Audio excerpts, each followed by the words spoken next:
Gravando, presidente. Obrigada, bom dia a todos. Hoje, dia 14 de julho de 2023, iniciamos a sessão da 10ª Câmara Julgadora do Tribunal de Impostos e Taxas, que está sendo gravada.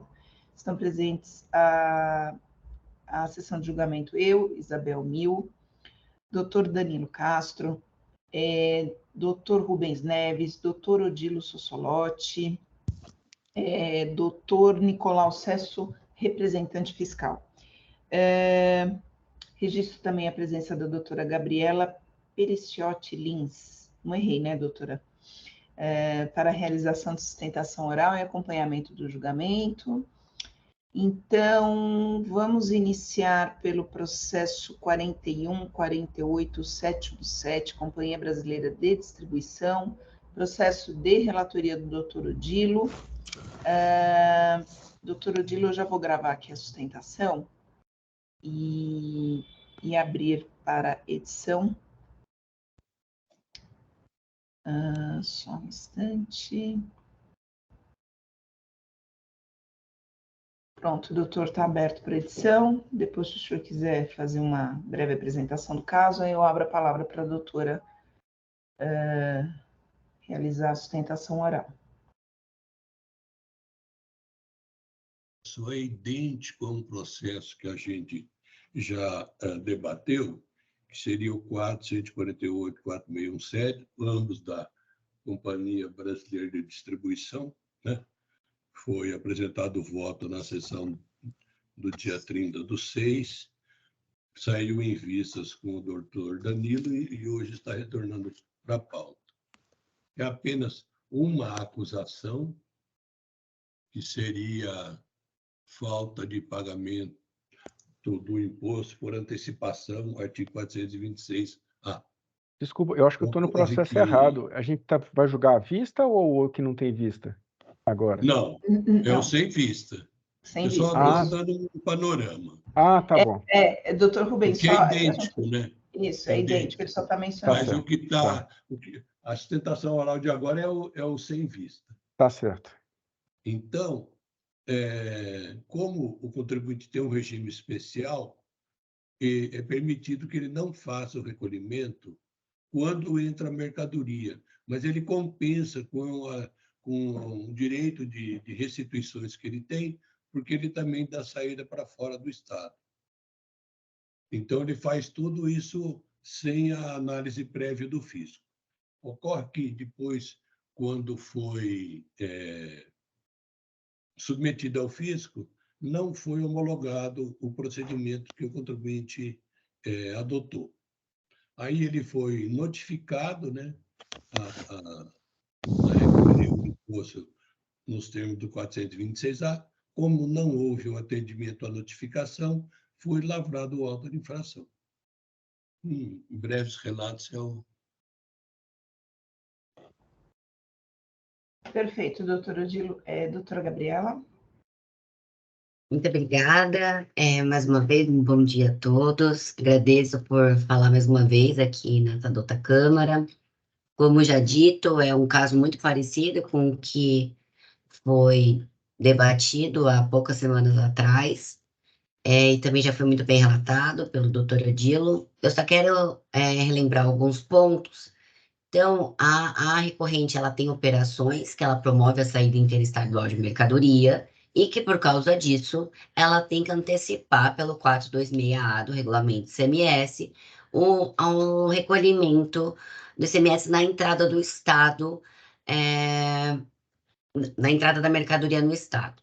E aí, diante, né, do grande volume de operações que a recorrente tem, ela afirmou com o Estado de São Paulo um regime especial para que recolhesse esse ICMS antecipado na entrada no 15º dia do mês e, além disso, pudesse usar o crédito objeto de ressarcimento ICMS-ST, que mensalmente ela apresenta, né, pedidos para utilizar esse crédito ICMS-ST para o pagamento do 426-A, que é, então, esse antecipado. Diante disso, a recorrente ela apresenta mensalmente, né, apresentava quando vigente ainda a CAD 17 e o regime especial, apresentava mensalmente o crédito que tinha direito de ressarcimento de ICMS-ST quando o fato gerador presumido ele não ocorria nas suas operações. Então, com esse crédito, logo que apresentado, apresentava junto com esse pedido de ressarcimento no posto fiscal um seguro garantia, faz parte do regime especial, para que pudesse utilizar esse crédito imediatamente para pagamento dos seus tributos, inclusive do 426A. Diante desse contexto, esse auto de infração, assim como o outro que vai ser debatido daqui a pouco, esse crédito ele foi glosado depois, né, pelo posto fiscal, por entender que o layout desses arquivos não estava correto, que do pedido de requerimento de crédito, e independente desse pedido, de presunções que se deram a essa decisão, automaticamente o pagamento que se fez com o 426A foi entendido como não feito. Então, por isso, essa autuação. E aí, o que ocorreu é que a autuação sequer poderia existir porque o 426A ele está previsto em ato infralegal. E esse ato infralegal, conforme já foi julgado pelo 456, o tema 456 do STF, quando ele modifica o fato gerador, que é o que acontece aqui, está modificando o fato gerador para a entrada do Estado de São Paulo, quando a legislação paulista fala na entrada do estabelecimento, não poderia estar em ato infralegal. Além do tema 456 do STF já decidir sobre isso, a recorrente ajuizou um mandado de segurança para ter uma decisão a seu favor, sabendo que poderia enfrentar dificuldades no Tribunal Administrativo aqui em São Paulo, tendo a seu favor coisa julgada dizendo que o 426A realmente só está previsto, da forma que está previsto no regulamento do Estado de São Paulo, e que a legislação paulista não dá embasamento para essa exigência. Então, por isso, ficou decidido que a Companhia Brasileira de Distribuição não deve ser submetida ao recolhimento antecipado do ICMS da forma que está previsto no 426A aqui em São Paulo. Então, independente do crédito ser válido e de todas as presunções que se levaram à glosa desse crédito, que quando a gente leva para o judiciário, há uma perícia técnica, a gente consegue comprovar quase a maioria hoje em dia desse crédito, essa cobrança pelo 426A sequer poderia existir, uma vez que há coisa julgada a favor da recorrente. O mandado de segurança ele foi ajuizado em 2017, se eu não me engano. Esse auto de infração aqui é de 2022, então, e o trânsito em julgado ele é de 2021. Então, mesmo após o trânsito em julgado, houve a lavratura do presente auto de infração, então ele não deve subsistir.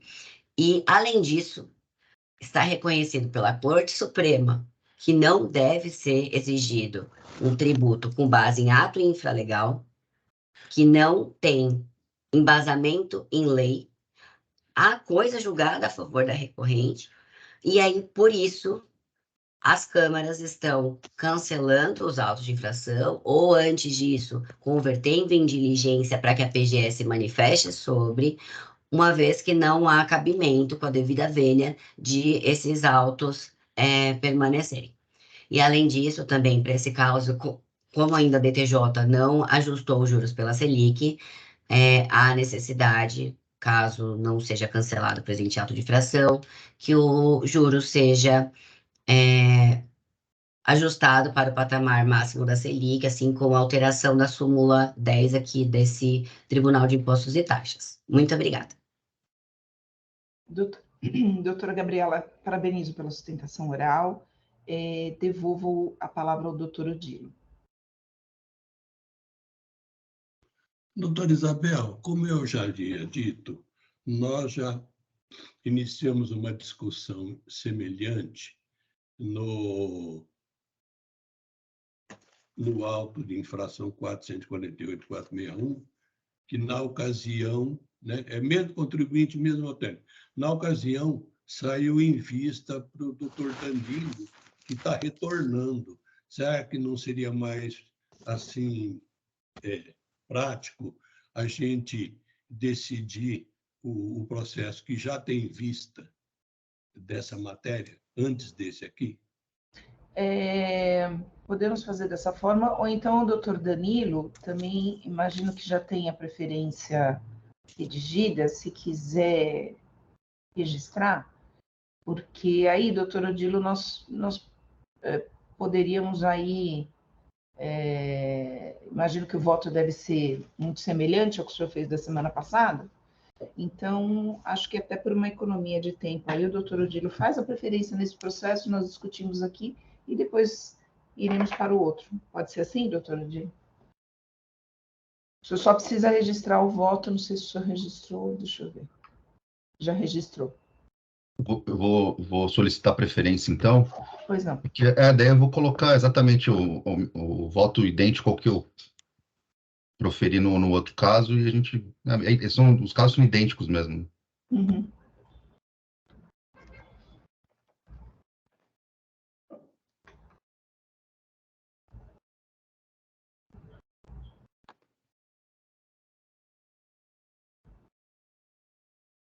Pronto. Deixa eu só colocar aqui.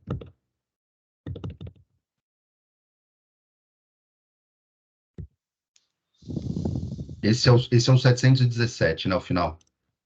717.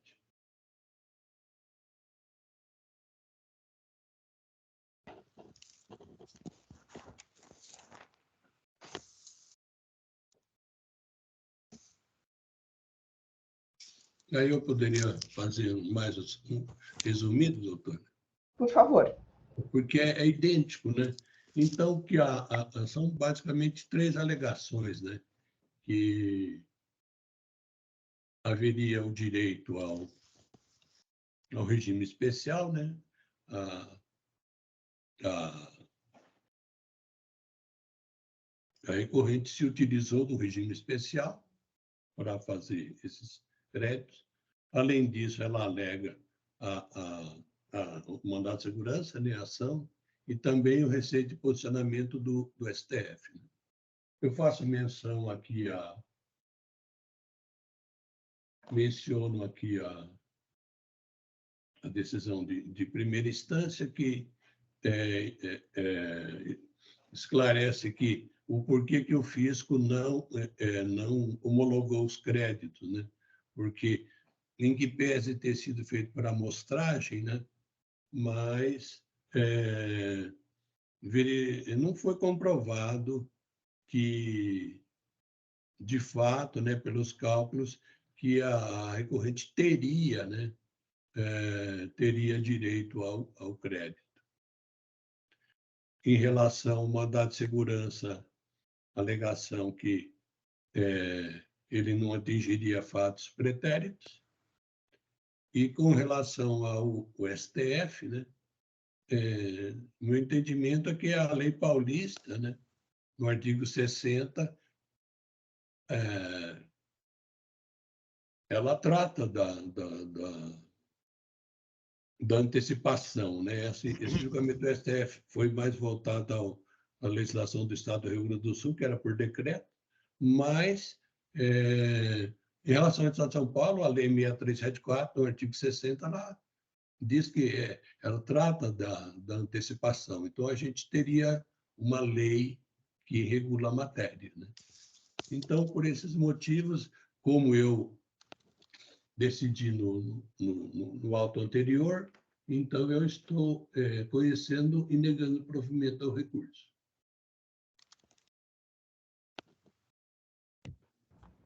Eu já registrei. Então, posso... Basicamente, eu estou divergindo nesse ponto da existência do mandado de segurança. Exatamente pela questão da data do seu trânsito em julgado, eu entendo que, de fato, o mandado de segurança, ainda que preventivo e, portanto, com efeitos prospectivos, não se fala de retroação efetiva dos efeitos do mandado, mas ele vai alcançar todo e qualquer lançamento posterior à sua existência, né? Essa é a razão de se ter uma ação anti-exacional aí de cunho preventivo. É até impossível você ter uma ação repressiva antes do lançamento, né? O ato administrativo que se quer anular é o lançamento, né? Numa ação repressiva. No caso de uma ação declaratória ou mandado de segurança preventivo, que é o caso, que se quer, de fato, é alcançar lançamentos futuros, e o lançamento é posterior à data do ajuizamento do mandado de segurança, que já seria suficiente, mas ainda, além disso, do trânsito em julgado, né? Então, em resumo, é esse o teor do meu voto. Eu colaciono aqui alguns posicionamentos doutrinários a respeito da matéria, a respeito dos efeitos aí ligados ao mandado de segurança preventivo e o seu alcance prospectivo para atingir lançamentos subsequentes aí ao ajuizamento da ação. Até colaciono uma doutrina do professor Robson, que traz como exemplo o próprio CMS. É interessante porque, de fato, tem uma guia apresentada pelo contribuinte em 2017, né, mas não é o crédito oriundo dessa guia que está em debate aqui, até porque se fosse, não estaríamos em debate aqui, né? Aquele valor teria sido levado à execução, né? O fato é que a guia apresentada pelo contribuinte não tinha crédito, porque à época ainda prevalecia o regime especial, então ele fazia o encontro de contas ali, zerava o débito. Foi exatamente isso que afastou-se posteriormente, e aí justificou um novo lançamento para constituir algo que o contribuinte não constituiu, né? Então, o lançamento efetivo só veio em 2022, se não me falo isso. Então, posterior à existência de uma coisa julgada em favor do contribuinte. Eu colaciono também um julgado da segunda Câmara, que vai nessa linha. Tem um trechinho aqui do voto vencedor do juiz José Aurivaldo Pérez Júnior. E, por fim, eu também faço uma menção que a gente está diante de um mandado de segurança, né? Tem um viés mandamental nessa determinação passada em julgado. Eu até vislumbro aí um risco aí de desobediência, a gente não observar a decisão judicial que afasta para esse contribuinte a aplicação do 426A. Então, por tudo isso, eu estou conhecendo e dando provimento ao recurso do contribuinte.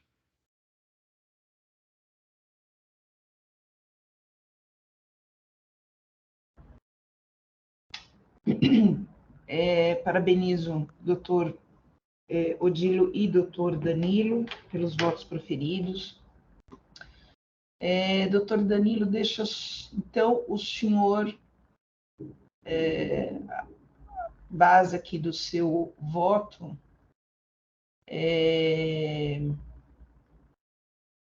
o mandado de segurança impetrado pela autuada, né? O requerimento, desculpa, eu estou tentando abrir o processo aqui, o requerimento deste mandado, o pedido deste mandado de segurança, onde é que está o processo? Deixa eu só abrir o processo aqui. Presidente, eu estou procurando isso também, está ali, folhas 5.588 adiante. Tá.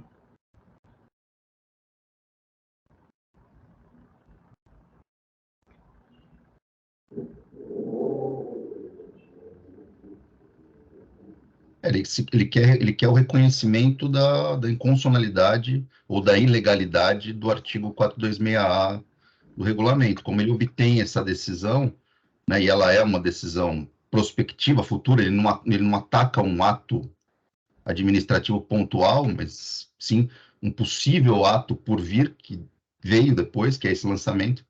Por isso, da aplicação do mandado de segurança ao caso.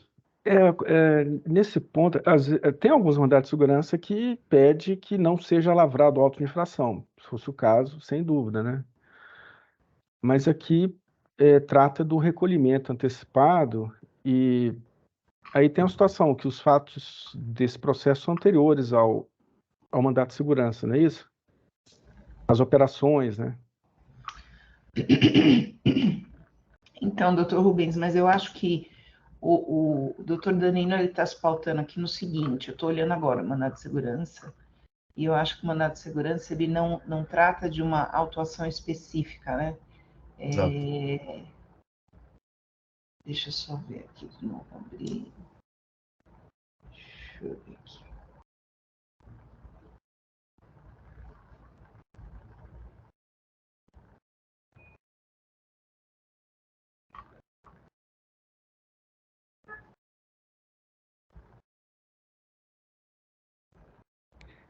É difícil de compreender esse mandado de segurança, porque existe lei paulista específica para isso. Ele fala que o ato infralegal não pode prevalecer sem lei.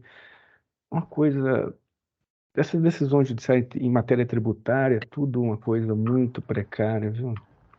Mas uma coisa que eu não comentei, doutor Rubens, mas está no meu voto, é que não houve nenhuma insurgência a esse acórdão. Em primeira instância, o contribuinte perde, ele recorre para o tribunal, ganha, né? O tribunal faz menção ao entendimento do STF, daquele repetitivo que é trazido pela autuada também nas suas alegações, e a Procuradoria não recorre disso, né? Não leva essa discussão adiante, né? É difícil de entender isso também, né? Como eles É. podem ser tão... Eu não sei, não vou falar, né? Isso é uma coisa... Parece que é uma irresponsabilidade com a coisa pública, assim, como se fosse tudo bem, não vai recorrer, deixa quieto. É difícil de Mas às entender. vezes não é isso, viu, doutor Rubens? Pode ser que a matéria já esteja...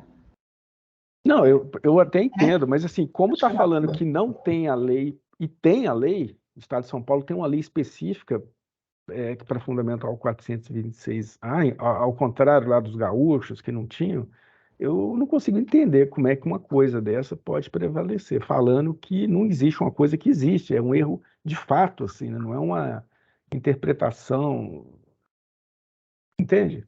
Nós temos a lei específica, né, nesse ponto. Bom, mas enfim, tá aqui. Mas eu vou assim, me alinhar ao doutor Odilo, porque como os fatos são anteriores ao mandato de segurança, e ele não, acho que ele não tem um efeito retroativo, né?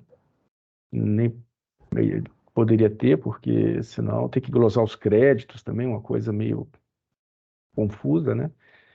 Eu entendo que os fatos anteriores, que o contribuinte operava normalmente com isso, né? Então, fica uma coisa, um tumulto muito grande você decretar que anteriormente ao mandato de segurança não havia que se recolher o imposto, né? Enfim. Essas operações são de quando? 17. Mas assim, eu concordo que não há efeito retroativo no mandado de segurança. Só, né, a minha alegação é que o efeito é prospectivo, mas é para alcançar o ato administrativo, que é o lançamento, né, e não o evento, né, como é trazido pela doutrina do professor Robson, que eu menciono no meu voto aí. Quando tem um mandato de segurança preventivo para evitar que proíbe a lavratura do auto-infração, eu concordo plenamente com o senhor. Mas como aqui não se fala nisso, eu não entendo que esse MS veta a lavratura do auto-infração em relação a fatos anteriores ao MS, a minha forma de ver.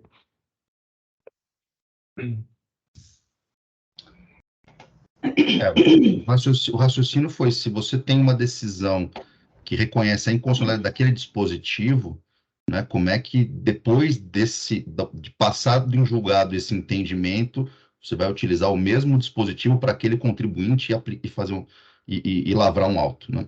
O judiciário diz que aquele dispositivo não se aplica a esse contribuinte. Aí o fisco vem e lavra e aplica exatamente aquele dispositivo como se inexistisse a decisão judicial, né? Uma ordem judicial, mandamental, né? Mandado de segurança. Esses pontos têm que ter a modulação, né, doutor? Senão vira um caos, né?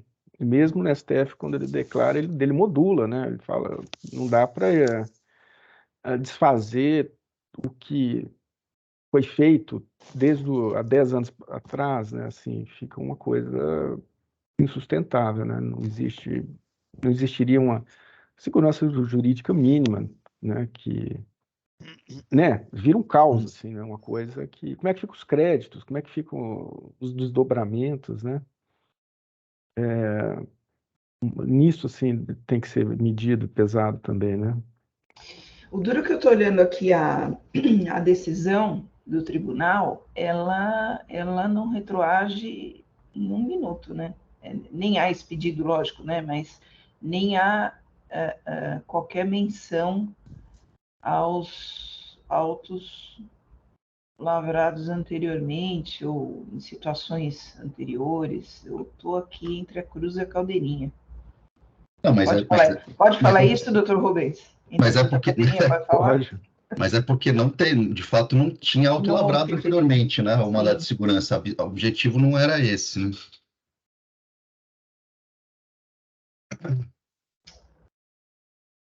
É assim, eu não li os trechos doutrinários, mas eles são bem explícitos nessas questões aí do que qualquer mandado de segurança que não atinja um ato concreto, né? Ou seja, que se volta a um possível ato, que é o lançamento, quais são os efeitos, o que ele alcança, né? A doutrina é muito tranquila nesse sentido, de impedir a lavratura do auto de infração, né? Não é uma mera opinião da minha parte, assim, tá? Eu trouxe 3 trechos doutrinários aí, justificando essa minha posição. Não, eu acho que a construção do seu voto, doutor Danilo, assim, é perfeita, né? O que realmente está me causando dúvida é exatamente o que o doutor Rubens também acho que está aqui pensando, né? Em relação a uma decisão tomada posteriormente a um auto lavrado, né? Então, aliás, um auto lavrado posteriormente, aliás, foi antes, né? Não, o auto é posterior, O exatamente. auto é posterior. Posterior à coisa julgada, fatos né? é que são Os fatos é que são anteriores, né? Exato. E aí, como é que fica, se atinge ou não? É aquela situação que a gente viu antes, declara-se uma coisa, aí eu fiz, então tá, vamos autuar os créditos também que eles tomaram, porque se era indevido o pagamento, o crédito é indevido também, né? Ah, não, aí não, né? Segurança jurídica, ato jurídico perfeito, né? Doutor Danilo, Então, tem essa situação aí. doutor Danilo, o senhor estudou já no voto vista a modulação, no caso do STF, dessa recente decisão contra o Rio Grande do Sul?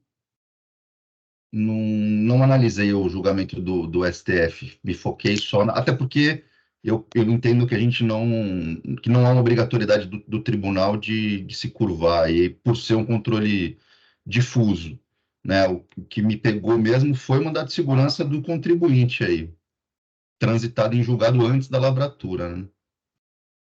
Doutor Odilo, mas os gaúchos não tinham uma lei específica, tá?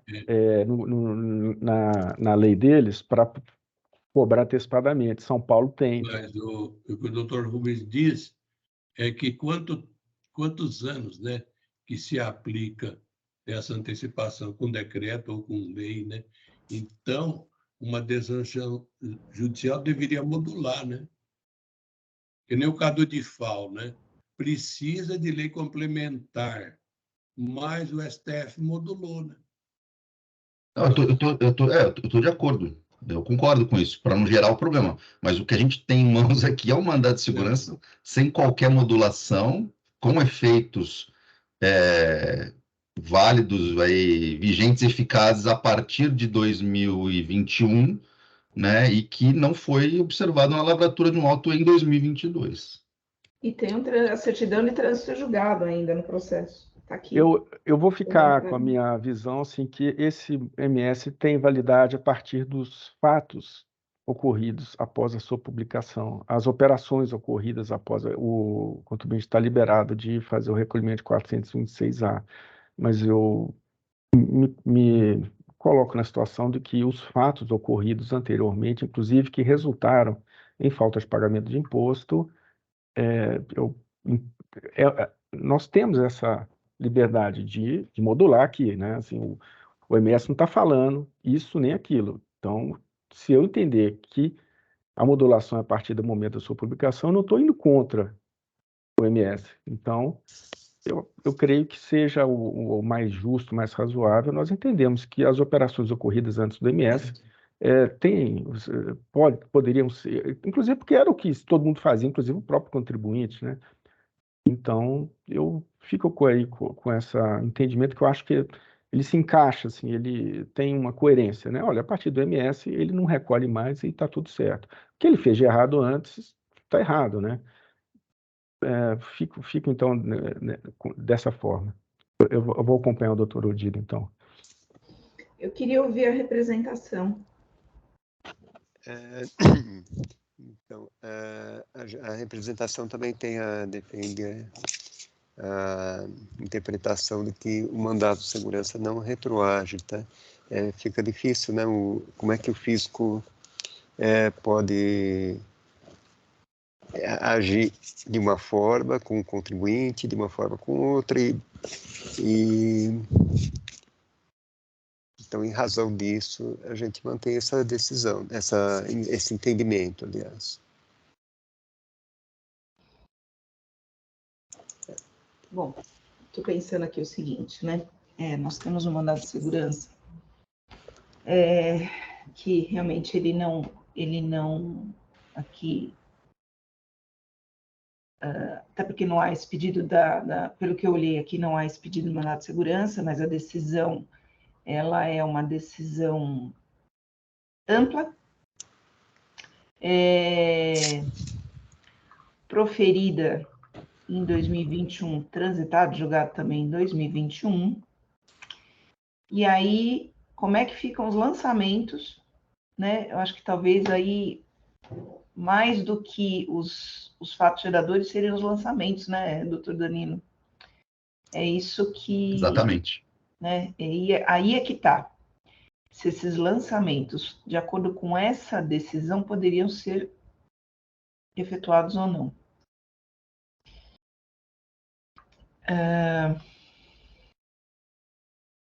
Tem uma decisão recente do doutor Orivaldo, que o menciona aqui no seu voto, né? Exato. O ponto assim, né? A gente tem que lembrar, o mandado de segurança, ele se volta contra um ato administrativo, né? Se esse ato for concreto, o mandado de segurança é repressivo. Ele olha para trás, ele vai retroagir. Se o ato não é concreto, os efeitos são prospectivos. Mas qual é o ato? É o lançamento. Esse é o ato administrativo. E o ato administrativo só veio após a coisa julgada. Então, não tinha como, não tem razão de se falar em retroação dos efeitos do mandado de segurança, porque o ato administrativo é posterior, né? Esse é o ponto. Olha, como nós temos ainda... Eu até pensei aqui, talvez em converter o julgamento em diligência para PGE, mas não vai adiantar, porque a PGE, aqui o próprio contribuinte já trouxe, inclusive, a informação de trânsito em julgado. Eu acho que isso não vai ser o divisor de águas aqui. Olha, eu vou fazer o seguinte, eu vou acompanhar o doutor Danilo, nós temos ainda mais uma instância que certamente, né, a Fazenda vai recorrer, existem fortes argumentos, mas me parece que, de fato, estou aqui numa dúvida, mas me parece que, de fato, alcançaria aí os lançamentos posteriores a essa decisão. Talvez, se ainda não tivesse transitado julgado, talvez a situação seria um pouco diferente, mas existe sim o trânsito julgado. Então, eu vou pedir no vênia aqui ao doutor Odilo, eu vou acompanhar o doutor Danilo, e que talvez seja a melhor solução. E o doutor Danilo chamou a atenção para uma questão muito importante, né, da desobediência aqui de ordem judicial. Então, vou nessa linha. Doutor Danilo registrou, conhecido e provido. Presidente. Pois não. Se for possível, eu gostaria de colocar apenas uma Pois cotinha em manifestação fiscal. Claro, lógico, sempre. Vou pedir aqui.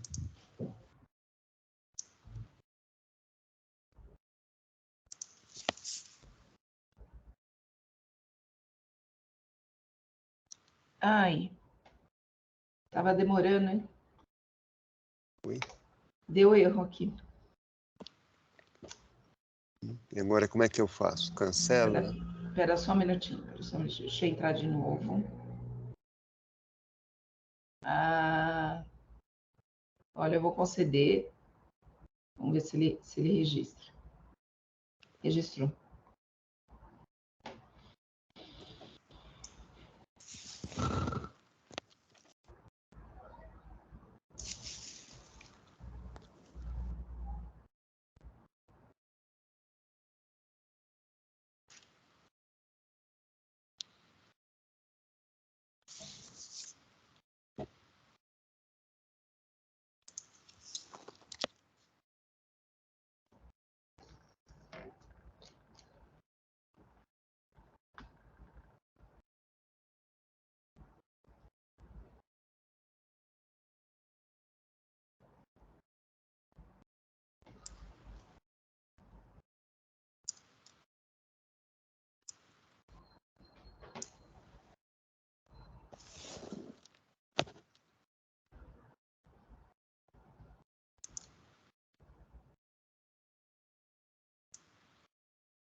Esse é um caso interessante até academicamente, né? Tem um monte de coisa envolvida aí. Né? Muito. Teria concomitância ou não, não tem, porque é coisa julgada anterior, né? Tem os efeitos do mandado de segurança. Eu fiquei pensando que talvez na concomitância também, mas... Também não, porque a coisa julgada é anterior, né? Doutor Anterior à Norberto, lavratura. no julgamento anterior, a advogada insistiu, né, que não haveria concomitância. O entendimento é que não haveria. Agora, uma coisa que chama atenção, por que o contribuinte usa, né, o regime especial, sendo que ele tem uma decisão judicial que agora ele alega, né? Olha, eu tenho uma judicial que me desobriga do 426A. Mas, ao mesmo tempo, ele tem um regime especial que ele se utiliza do regime especial e parece que ele concorda que deveria pagar. Se ele usa o regime especial, ele estaria concordando que ele deve pagar. Mas depois ele alega, não, mas eu tenho uma decisão judicial que me desobriga de pagar. O meu entendimento é incoerente nessa.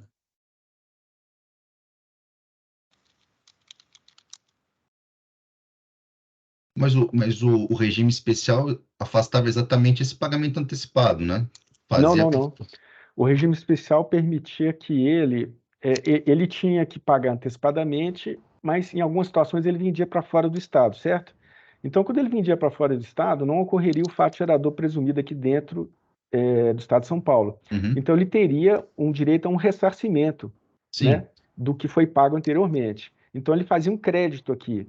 O que ele queria? Ele fala assim, olha, deixa eu usar esse crédito para abater os pagamentos futuros que eu vou fazer. Então, ele pegava esse crédito e abatia dos recolhimentos antecipados que ele faria dentro do mesmo período, mas depois. Então, é isso. Ele usava esse crédito para abater aqui. Porque normalmente não pode, mas ele tinha esse regime especial que o permitia fazer isso. Ele buscaria o ressarcimento posterior desses créditos no regime usual aí, né? Das operações continuaria interestaduais. Pagando aqui antecipadamente e o ressarcimento aqui. Então, ele já pegava isso para bater aqui. E, no caso aqui, ele se creditou, ele usou créditos não permitidos pelo regime especial, né? Ele usava créditos simples, assim, e não créditos ST. Ele pegava e também o regime especial falava que tinha que ser do mesmo período. E ele pegava anteriores, fazia, enfim, ele desobedeceu o regime especial. Aí glosaram isso aqui. Esse aí que veio a história. Ah, mas olha só, eu nem tinha que recolher o 426A, aquela história, né? Para tentar, então, não pagar o imposto. É que, na verdade, também não é aquele prejuízo total, né? Porque ele usou os créditos indevidamente, mas havia os créditos, né? Não é que... Sim. Né? Bom, já concluí. Deseja que eu leia? Por favor, se o senhor quiser anunciar, por favor. Bom, em relação ao pedido de cancelamento do AIM, com base em decisão judicial favorável ao autuado transitado em julgado proferida nos autos do mandado de segurança, cito o número do mandato, entendemos que não deva ser acolhido. De acordo com as peças do processo judicial anexas à defesa, verifica-se que o autuado postulou em lite consórcio com outros estabelecimentos controlados pelo mesmo grupo econômico o direito de não se sujeitar ao recolhimento do ICMS na entrada de mercadorias no estado de São Paulo. Com a análise da petição, revela que a pretensão ajuizada tinha por escopo impedir a cobrança antecipada do imposto, conforme previsão do artigo 426-A, para situações futuras, aliás, como é de natureza desse tipo de ação. Obrigações tributárias originadas de fatos geradores passados não foram contestadas na ação mandamental, de modo que não são alcançadas pelo acordo que concedeu segurança. Dessa forma, propugnamos pela manutenção do AIM. Estou registrando. Muito obrigada a representação.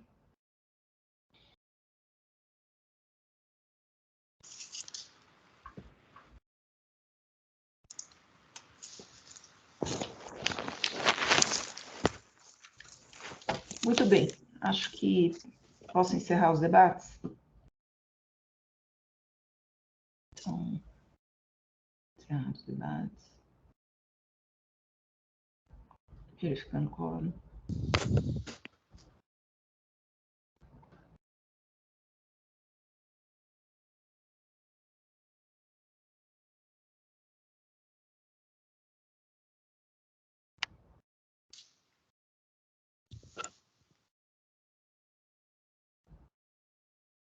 Opa, desculpa.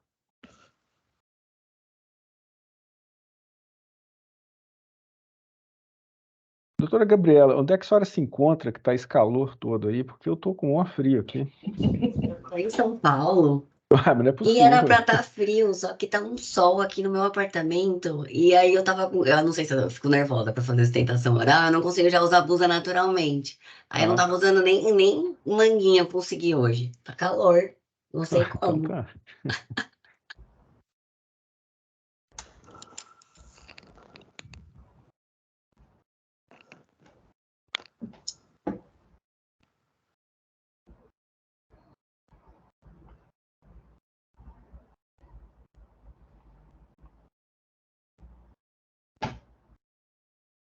Espera aí, gente, que travou aqui. Deixa eu atualizar a página.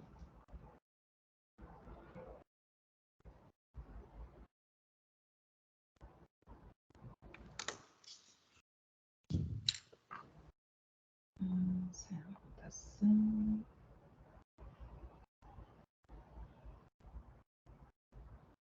Encerra o julgamento. Opa. Não. Tá.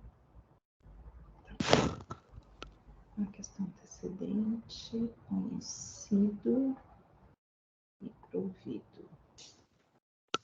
Registrar o voto.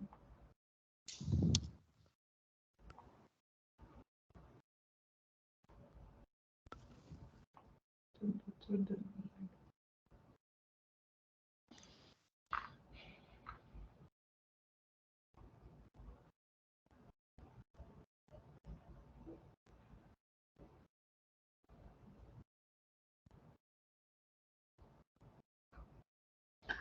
Bom, então, processo 48717, prevaleceu o voto do doutor Danilo, conhecendo e dando provimento ao recurso ordinário do contribuinte. Então, vamos lá. Só pode ser do contribuinte. Vamos lá. Então, agora o processo é 4148461, Companhia Brasileira de Distribuição, processo do doutor Odilo. Doutor Odilo proferiu o voto em sessão anterior. Doutor Danilo pediu vista Então, doutor Odilo, se puder fazer o registro do seu voto, em seguida... É a mesma coisa, né? Mesma coisa.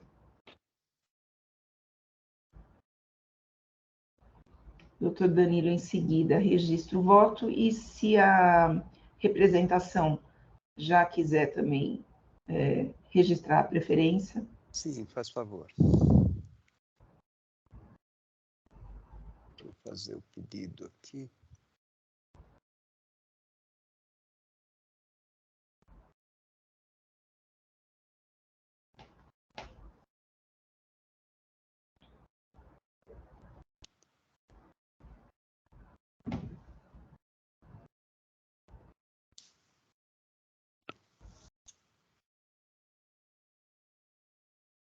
Só que...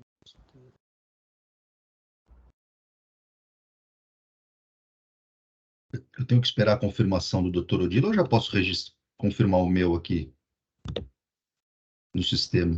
Está Não, tem aguardando que aguardar, do senhor. Não, está aguardando do doutor Danilo aqui. É meu mesmo? Então, Deixa eu ver. Ah, é aguardando o registro do doutor Danilo, é isso aí.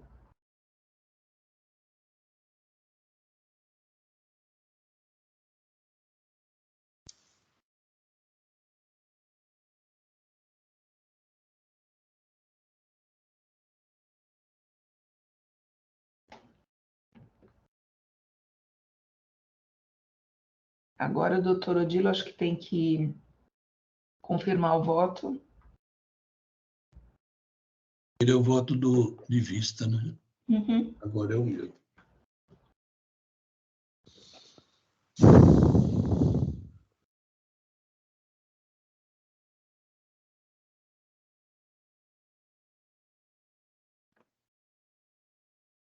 Pedir aqui. Pronto, agora é a representação.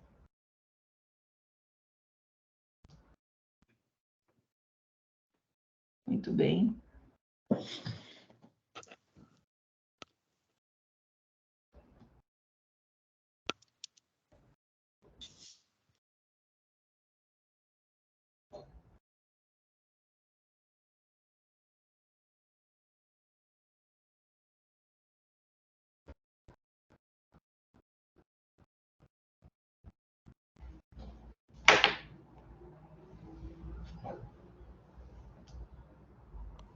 É a mesma manifestação? Sim, Doutor, também. Acho que dispensa a leitura, então, né? sim.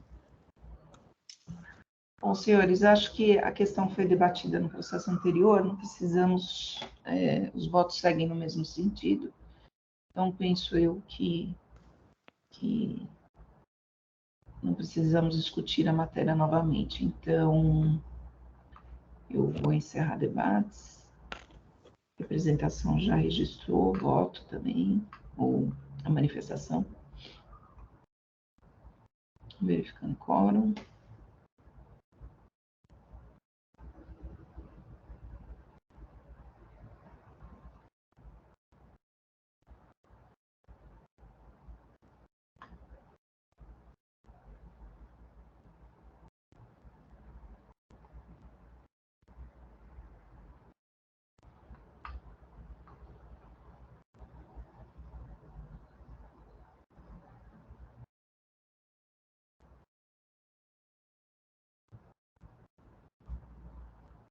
Doutor Rubens. Perdão.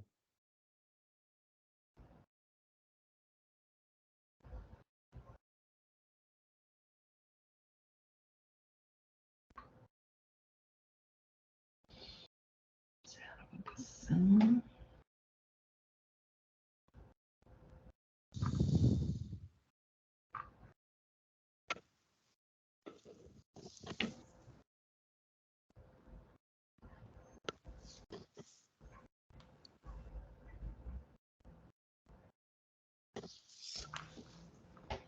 Então, vamos lá. Aqui. Não provido. Não. Conhecido e provido.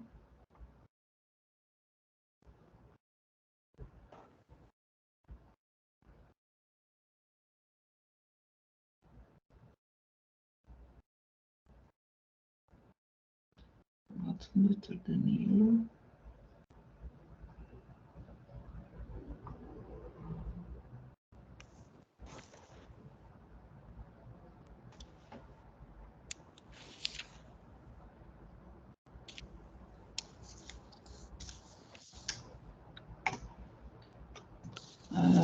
Só um minutinho aqui, deu uma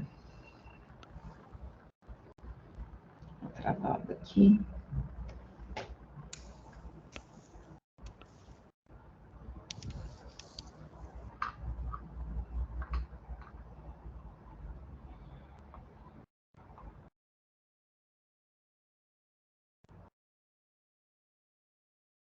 Acho que agora deu certo. Então, o processo 41.48.461, o recurso ordinário foi conhecido e provido. Esse é o resultado, doutora Gabriela.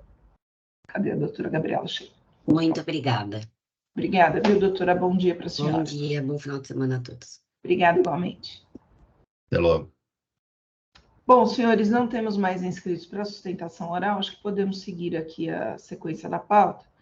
Então, o primeiro, 41.42.684, Marco Antônio Canelli, processo de relatoria do Dr. Rubens, é um recurso ordinário. Dr. Rubens, se quiser fazer uma breve apresentação, um resumo do caso. Sim, senhores.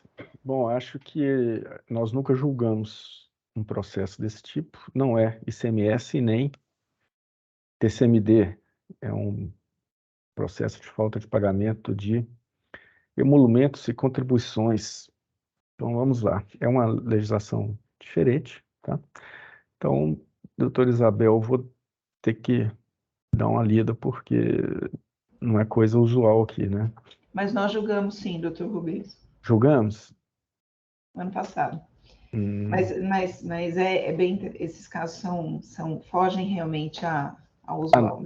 Então, vamos lá. A primeira... bom, são acusações fiscais de falta de recolhimento de emolumentos devidos ao Estado de São Paulo, emolumentos devidos à quota parte da carteira de previdência das serventias e a contribuição da solidariedade da Santa Casa. Enfim, o cartório não pagava, né, ao Estado. A decisão manteve o auto de infração, o auto de infração é em pessoa física, tá certo? E no recurso ordinário, ele alega a nulidade da decisão recorrida, alega pagamentos efetuados antes e após a lavratura do auto de infração. Ele alega que, no período compreendido entre 1º de janeiro e 4 de abril de 2021, encontrava-se suspenso do exercício de sua atividade oficial de registro de imóveis, etc., vindo a tomar posse e retornar à atividade somente em abril de 2021, afastado depois, e quem respondia pelos atos era o substituto legal. Então, esse substituto legal responde apenas e tão somente pelos atos notariais e de registro por ele praticados durante o período em que estiver à frente da serventia, não tendo poderes para representar e responder pela pessoa física do oficial titular, etc., etc., pede que esse recurso seja acolhido, ficando reconhecido que os pagamentos efetuados pelo contribuinte por serem anteriores à data de ciência do AIM, contra esse lavado, enquadram-se em denúncia espontânea. Então, passou ao voto. Inicialmente, não há qualquer vício na decisão recorrida, que inclusive converteu o processo em diligência fiscal, buscando informações a respeito dos recolhimentos efetuados pelo autuado, no sentido de se apurar serem suficientes para quitar itens do AIM. Quanto ao restante, uma decisão não é anulável por não acolher as pretensões da parte, né? A decisão ACO solicitou ainda a retificação da acusação fiscal para que, na acusação fiscal, ficou errado o tipo de cartório, tá bom? Então, o julgador pediu que o órgão autuante a retificação e a descrição material dos itens, fazendo nela constar oficial de registro de imóveis, títulos e documento civil de pessoa jurídica e civil das pessoas naturais e de interdições e tutelas da sede da comarca de Praia Grande, tá bom? Porque na acusação fiscal constava serviços públicos e registro de notas realizados pelo tabelionato de notas e protestos de letras e títulos da comarca de registro, tá? A retificação solicitada deixou de ser realizada porque, nas palavras do fiscal, o sistema não permite novo carregamento do AIM.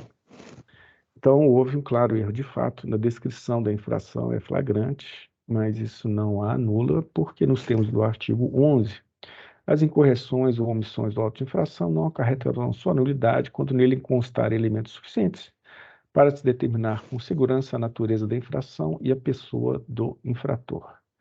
Aqui não há dúvidas quanto à natureza das infrações ou quanto à pessoa do infrator. Se defende no processo, sem qualquer prejuízo ao exercício de ampla defesa e ao contraditório. A materialidade das infrações e os valores exigidos a título de imposto não são objeto de contestação por parte do autuado, sendo que o recurso ordinário se concentra em alegações de ilegitimidade do sujeito passivo, o qual, segundo afirma, estaria pessoalmente afastado de suas funções à época dos fatos, e pedir o reconhecimento de pagamentos efetuados antes e após a lavratura do AIM. Então, inicialmente, vejamos as alegações de ilegitimidade do sujeito passivo, o senhor Marco Antônio Canelli, e passo a transcrever trechos do relatório circunstanciado. Então, diz o seguinte: de acordo com o disposto no artigo tal, os notários e os registradores são sujeitos passivos por substituição dos emolumentos relacionados à referida lei, sendo que, conforme disposto na lei, compete à Cefaz a arrecadação das parcelas selecionadas. Além disso, o enunciado do artigo tal diz que o escrivão é responsável pelo recolhimento à Cefaz das contribuições de solidariedade, etc., etc. Então, cito aqui as normas mencionadas. O legado diz que estava afastado na época de algum dos fatos, mas essas alegações não fazem sentido, pois as infrações ocorreram entre 5/16 e 6/19, sendo que o autuado alega supostos afastamentos ocorridos no ano de 2021, onde tudo já se havia consumado. Assim, não há dúvidas quanto ao fato de que o recorrente é o responsável pela falta de recolhimento do imposto exigido no AIM, não é imposto, tem que mudar isso aqui, e o legítimo sujeito passivo do débito fiscal. Passo à questão dos alegados pagamentos. Nesse sentido, há diversas dárias juntadas às folhas tais que são um valor de 2.467.000, etc. O débito fiscal exigido no AIM é assim composto. É que consta imposto lá, mas não é imposto, né? Isso aqui é outra coisa. Bom, 5 milhões a título de tributo, 1 milhão juros, multa 2 milhões, etc. O auditor fiscal informa que há vários pagamentos, tá bom? Então é o seguinte, existe um pagamento com atraso, deveria ter sido pago antes. Assim, sou favorável à exclusão do valor comprovado por ter sido pago com valores devidos à época, pois se recolheu com juros e multa. Há várias situações dessas. Alguns foram pagos após a lavratura do auto de infração, tá bom? O que é pago após a lavratura do auto de infração não tem espontaneidade, tem que ser imputado em pagamento. Então, o AFR, ele fala que vários itens aqui foram pagos antes da lavratura do AIM, e cita, tá bom? Todos os subitens que foram pagos antes do AIM. Então, eu afasto todos os subitens informados acima, onde o tributo havia sido pago antes da lavratura do auto de infração, e o fiscal confirmou que foram pagos com juros e multa moratória, tá? Então, ainda que em algum desses casos o pagamento tenha ocorrido com atraso, isso nada afeta a sua exclusão do débito fiscal, pois o atraso no pagamento de impostos, eu tenho que mudar tudo aqui, não é imposto, mas é a força do hábito, não é infração à legislação tributária e não resulta em autuação, ao contrário da falta de pagamento do imposto, hipótese em que se impõe um auto de infração. Todos os valores pagos após o início da ação fiscal serão imputados em eventual pagamento do débito fiscal remanescente. Isso porque após o início da ação fiscal não tem espontaneidade, etc. Então, ficam afastados do débito fiscal subitens tal, mantendo-se o débito fiscal em relação aos valores recolhidos após a lavratura do AIM, que devem ser imputados, então, em pagamento. Alíquotas aplicadas das multas está prevista na lei, a taxa de juros é a Selic. Então, eu dou o provimento parcial, afastando esses subitens para os quais o valor havia sido recolhido anteriormente. Então, ainda que em alguns casos, assim, possa ter havido uma discrepância entre os acréscimos, tá, em relação ao dia que ele pagou e o dia do vencimento, isso não é autuável, tá? Porque atraso no pagamento de imposto não é infração que gera auto de infração. Então, ainda que ele tenha pago alguma coisa em atraso, isso tem que ser excluído do auto de infração, tá certo? Não dá para manter isso, porque ele realmente estava em espontaneidade na época que ele fez os pagamentos lá. E se houver alguma coisa que ele tenha que pagar em acréscimo a isso vai direto para a execução, não passa aqui pela gente. Então, eu vou pedir a presidente um minutinho que eu vou editar aqui esses erros mais que eu falo imposto aqui. É rápido. Eu espero que seja rápido. Bem, Doutor Rubens, parabenizo pelo voto. É ato falho, doutor. É a Pois força é. do hábito mesmo. É a força do hábito. Nós tivemos um aqui, doutor, passou era um PRJ que passou por nós aqui, que era para corrigir a taxa Selic. E já E era nós- Selic, né? E nós vamos ter, acho que foi até esse ano que passou um aqui. E nós teremos mais um, que foi distribuído na minha relatoria, mas é da mesma situação. Eu já me deparei com processos assim. Enfim. Representação? eu só fiquei com uma dúvida, doutor Rubens. Esses pagamentos eles foram efetuados antes da lavratura do AIM, mas já havia sido iniciada a ação fiscal, não? Estou pesquisando aqui. Eu acredito que não, doutor Nicolau. Inclusive, o próprio FR, ele pede a exclusão, sabe? Dos valores aqui do auto de infração. Eu estava procurando aqui pela... Eu não verifiquei, tá? Mas como o fiscal pede a exclusão, eu falei, bom, com certeza foi antes do início da ação fiscal, né? Senão ele não estaria mais em espontaneidade, né? Então, também não tenho nada contra, não. Doutor Danilo? Não, acho que está irretocável o voto do Dr. Rubens, até porque, pelo que eu verifiquei, o próprio autuado aí, ele se limita em querer fazer valer os pagamentos que ele fez, né? E aí ele tenta argumentar que não da lavratura do auto, mas da data em que ele foi intimado, que deveriam valer as questões da espontaneidade, que também não me parece plausível. Então, Perfeito. Já gravei aqui, tá? O voto. Um minutinho, pronto. Doutor Odilo? Acompanho o relator.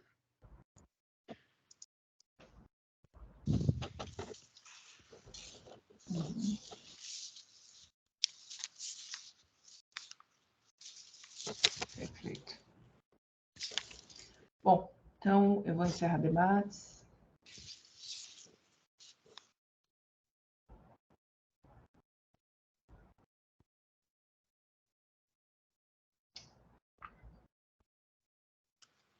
Quórum.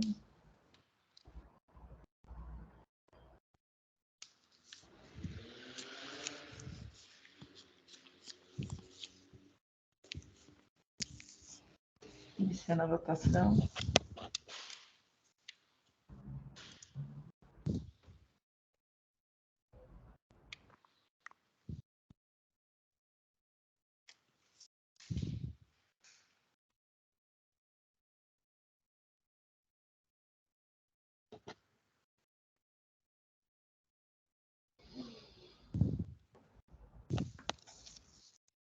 Bom, então o processo 41.42.684, o recurso ordinário foi conhecido e parcialmente provido. Encerrar a votação.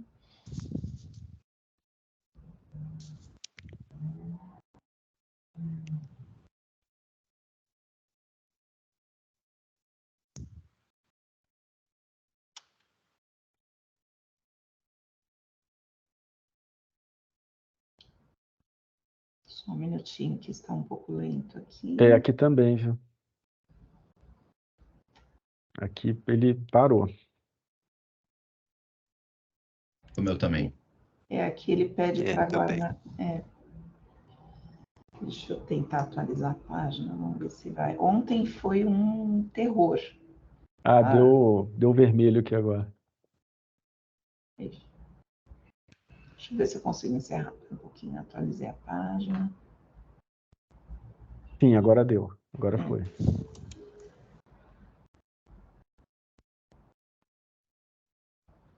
Bom, próximo processo, 41.45.785, Bovimex Comercial. Processo de relatoria do Dr. Rubens. Não temos inscritos para sustentação, Dr. Rubens. Sim, senhora. Bom, esse processo são 6 itens. Os itens 1, 2 e 3 tratam de falta de pagamento do imposto pela emissão de notas fiscais em saídas de farinhas de carne e de ossos, indicando como se fossem isentas operações, quer dizer, destinadas à fabricação de ração animal ou a ser utilizada na pecuária. Mas os reais destinatários, eles fabricavam rações para PET, hipótese em que não há isenção. Os itens 4 e 5, emissão de notas fiscais consignando informações falsas quanto ao destinatário. E o item 6, deixar de apresentar documentos e a prestar informações ao fisco solicitados mediante notificação específica. Esse caso aqui, o esquema era o seguinte: esse autuado emitia notas fiscais indicando destinatários fictícios, tá? Empresas que não existiam no mundo real. 3 empresas, 2 delas já haviam tido a inscrição anulada, tá? Antes da lavratura do auto de infração. A terceira estava suspensa, mas atualmente já foi anulada também, por inexistência do estabelecimento. Mas o próprio autuado entregava a mercadoria em outros estabelecimentos que eram os reais adquirentes, tá? Do produto, que eram as fábricas de rações para PET, tá? E quando o destino desse produto é ração PET, não tem os benefícios fiscais. Os benefícios fiscais são exclusivos para a pecuária, tá certo? Então, se for para fazer ração para uso na pecuária ou para uso direto na pecuária, quer dizer, ração para engorda de frango, de suínos, bovinos, etc. Tá? Aí tem o benefício fiscal, a isenção. Se é para PET, não tem. Então, ele emitia nota fiscal consignando esses, como se fosse isentas as operações, né, destino à pecuária, e colocava como destinatário essas empresas inexistentes. Mas ele mesmo entregava, né, a ração, a farinha de ossos nas fábricas de ração PET, tá? Então, esse é o esquema. E teve todo uma situação aqui que ele contratou como advogado um fiscal recém-aposentado lá de Marília, que conhecia o pessoal lá, e o pessoal ficou indignado. Bom, acho que não precisa entrar em muitos detalhes, vamos lá, o que interessa, né? Então, a condição para isenção é destinação exclusiva dos produtos alimentação animal, tá? Ou ao emprego e composição de ração animal, etc. Não há isenção quando o destinatário utiliza isso em qualquer outra hipótese não prevista na norma. No caso, o autuado emitia nota fiscal de saída consignando como destinatários a Gatstar, a TR Distribuidora e a HMB Indústria e Comércio de Insumos. As 2 primeiras já tinham inscrição anulada por simulação de existência à época da lavratura do AIM. A terceira, a HMB, ela foi uma sucessora da TR no esquema, tá? E ele passou, então, a desempenhar o papel desta após a anulação da TR. A HMB foi criada e entrou no lugar. Mas ela também já foi anulada após a lavratura do auto de infração.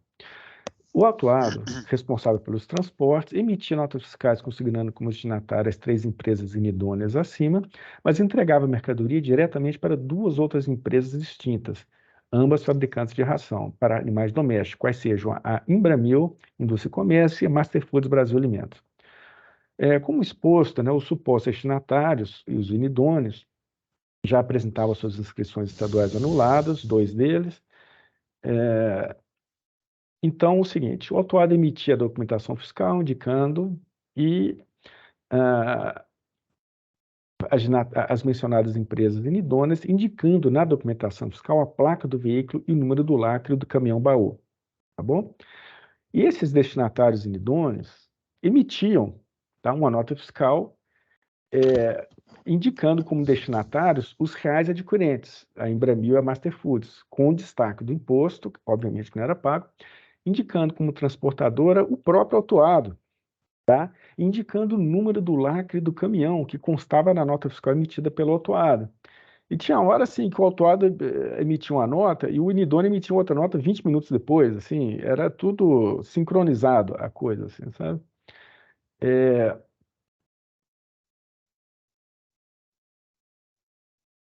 O AFR, ele diz que o dolo do autuado é manifesto, tá? É um dolo, assim, explícito, porque ele tinha plena consciência das condições exigidas para a aplicação da isenção, tanto que destaca esse ICMS quando vem diretamente para a fábrica de rações para PET, ele transportou e entregou a mercadoria à fábrica de rações PET, agiu sistematicamente para não informar ao fisco que as mercadorias não seriam entregues aos destinatários declarados a notas fiscais por ele emitidos.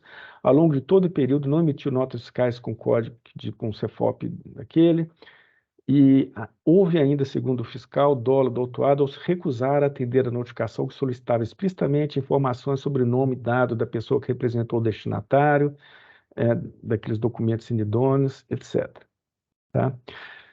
Aí teve uma situação aqui que quando o fiscal notificou o autuado a comprovar as operações, na notificação o fiscal cometeu um erro, tá? Ele pediu informações do remetente, como se fosse aquelas coisas de crédito indevido, sabe? Que você pede para confirmar, para comprovar as operações com o remetente. Aqui, no caso, era com o destinatário. Só que o fiscal fez um erro de fato ali nessas notificações. E aí, esse ex-fiscal lá, aposentado, que estava assessorando o autuado, ele percebeu isso, né? E então ele usou isso como assim, olha, a gente não está entendendo a notificação, e usou isso para tentar desqualificar o trabalho fiscal, né? Então o agente fiscal até manifesta sua indignação contra o ex-colega, que ia lá conversar com ele, como se quisesse resolver a situação, mas estava ali tentando achar alguma forma de minar o trabalho do ex-colega, né? Isso provocou uma indignação lá no posto fiscal, mas não tem nada, não é fato jurídico, tá? Só porque isso consta do processo que eu estou dizendo, tá bom? Então, a notificação concedia prazo de 15 dias para o seu atendimento, o autuado solicitou sucessivas prorrogações desse prazo, né? Todas desatendidas, alegando inicialmente que a funcionária estava de férias, então suposta dificuldades em obter as informações, suposta dificuldade em entender o que estava sendo solicitado na notificação. E essas manobras resultaram em nova notificação com a pormenorizada manifestação do posto fiscal de Marília, que eu reproduzo aqui, mas eu não vou ler. E pelo que se percebe, então, a conduta do autuado não sustenta suas alegações de boa-fé, ao contrário, tudo reforça a convicção da fraude fiscal estruturada, da conduta dolosa. A acusação fiscal traz um conjunto de provas que demonstram em detalhes e de forma inequívoca que o autuado entregava mercadorias em estabelecimentos diversos daqueles que constavam na documentação fiscal por ele emitida, consciente de que estes fabricavam rações para pets e que, assim, suas vendas eram normalmente tributadas.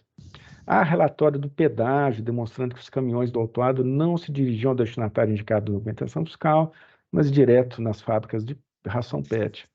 E o autuado não consegue comprovar a efetividade das operações com os destinatários inidôneos, óbvio que não ocorreram mesmo, né?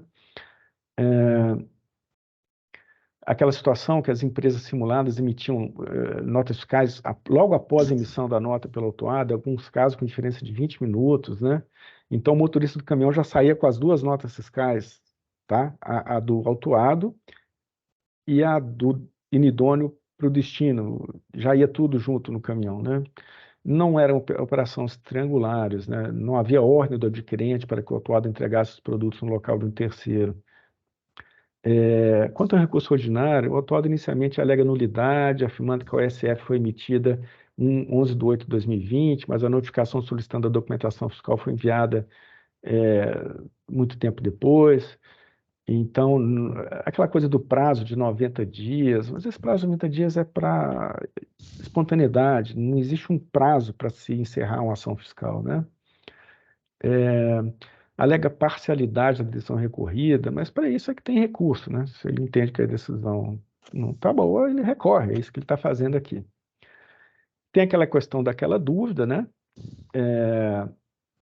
Que eu falei para vocês, que o fiscal errou na primeira notificação, mas a leitura da notificação deixa claro que houve um erro de fato por parte do fiscal. É evidente que o objetivo da notificação era obter do autuado documentos e informações que demonstram negociações com os destinatários, não os emitentes, pois no caso o emitente era o próprio autuado. Então está claro que o autuado, diante das inequívocas evidências da materialidade das infrações, diante da sua incapacidade de se defender, procura invalidar o trabalho fiscal apontando supostas dúvidas na notificação fiscal como pretexto para desqualificar do trabalho do fiscal autuante. O erro de fato que constou na notificação não resultou em qualquer prejuízo ao contribuinte, ele sabia perfeitamente as informações que o fisco queria, se apega a esse fato em seu recurso, porque é o que ele tem para se apegar, né? Então, esses fatos só reforçam a minha convicção a respeito da procedência das acusações fiscais, afastando por completo a já combalida credibilidade das alegações do autuado no processo. Então, ele não consegue comprovar nada, e deixa eu ver aqui o que vale a pena dizer. Não cabe ao contribuinte estabelecer o momento em que o auto de infração deva ser lavrado. Se ele considera que a autuação foi prematura, é uma visão pessoal dele, né? O contribuinte, após a lavratura do AIM, continuou a protocolar sucessivos questionamentos ao fisco, com dúvidas, com não sei o quê, tudo com o único intento de protelar a ação fiscal, tendo o fisco corretamente procedido à presente autuação em face da abundância do conjunto probatório. A instrução da acusação fiscal demonstra tudo corretamente, né? Ele simulou operações, o caráter doloso, o seu ânimo infringente é manifesto. Toda instrução tem origem irregular, não se verifica qualquer vício nesse sentido. Alega ainda que tinha devoluções da mercadoria que ele recebeu. Bom, ok, mas quem devolveu foi quem recebeu, ou seja, as fábricas de ração PET. Então, o autuado ele emitia nota fiscal de entrada quando tinha devolução. Ele não usava a nota fiscal, porque como ele simulava mandar para o inexistente, quando devolvia, vinha da fábrica PET. Então, ele não podia usar aquele documento para dar entrada. Então, ele mesmo emitia uma nota fiscal de entrada para fundamentar a entrada da mercadoria, né, e aproveitar o crédito. Então, todas essas incoerências apontadas em sua narrativa fantasiosa, né, o autuado responde invariavelmente com silêncio, ou alegando que não entendeu o que está acontecendo, tá bom?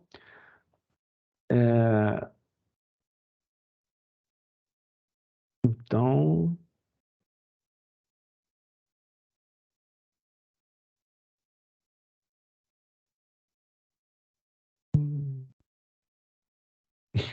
bom, e ele fala assim que ele não sabia que os destinatários reais eram fábricas de ração PET, né? E ele acusa então o fisco, assim, né, que o fisco foi negligente, né? Eu exponho aqui o inacreditável alegado, mas eu não vou ler, porque realmente é patético, né? Então, ele emitiu a documentação fiscal, e essas fábricas PET que receberam fabricavam Pedigree, Whiskas, Royal Canin, Dog Meal, e o autuado afirma que o AIM deveria ser cancelado, pois simulou operações com empresas fictícias, entregou a mercadoria para terceiros, deixou de pagar o imposto devido dentro da mais absoluta boa-fé alegada, né? E que ele desconhecia o fato de que as rações Pedigree, Royal Canin e Whiskas se destinam a animais domésticos e que a responsabilidade pelo seu engano decorre da negligência do fisco. Bom, senhores, eu acho que não vou ler mais nada, tá? Eu conheço do recurso ordinário, dou seu provimento parcial apenas para retificar a taxa de juros para o índice Selic e manter, então, as acusações fiscais. É como eu voto, senhores. Doutor Rubens, parabenizo pelo voto, pelo trabalho que teve aí na análise. Eu li só uns 20%, tá? Porque realmente é uma coisa tão explícita, tão escancarada, assim, Sim, que sim. pincelando, acho que já deu para entender bem o que Sim. aconteceu, né? Sim. Doutor Danilo? Não, parabenizo o voto do Dr. Rubens, vou acompanhar integralmente. Tem, de fato, nesse caso, e por todas as provas que tinham nos autos, era um dos contribuintes demonstrar o que ele tentou defender aí, ele só jogou para autuação a responsabilidade de algo que está evidenciado de forma bem clara nos autos. Perfeito. Doutor Odilo? Também parabenizo o Dr. Rubens pela análise minuciosa e eu acompanho. Representação? Também estou de acordo com o Dr. Rubens. É bem detalhada a análise, não há qualquer dúvida no caso. Bom. Doutor Rubens, sem acréscimos. Nenhum. Sim, senhora. Então, eu vou encerrar debates.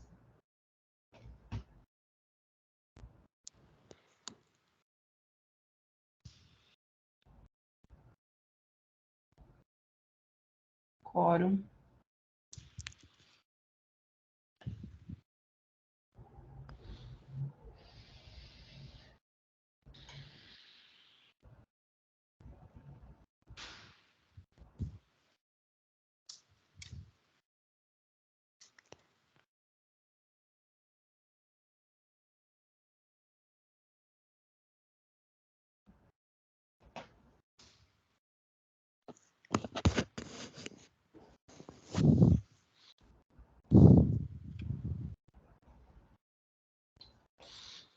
Ação.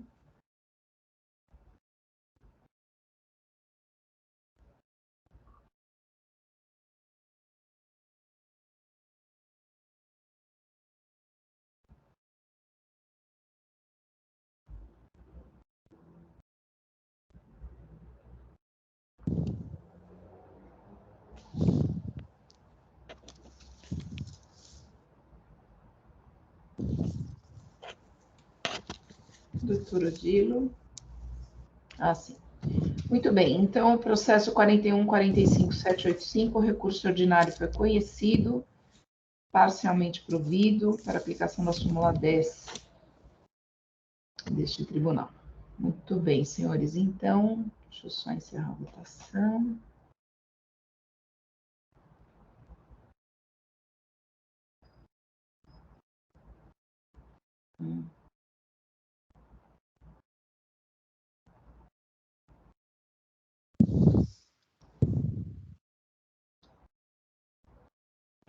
Encerrando o julgamento.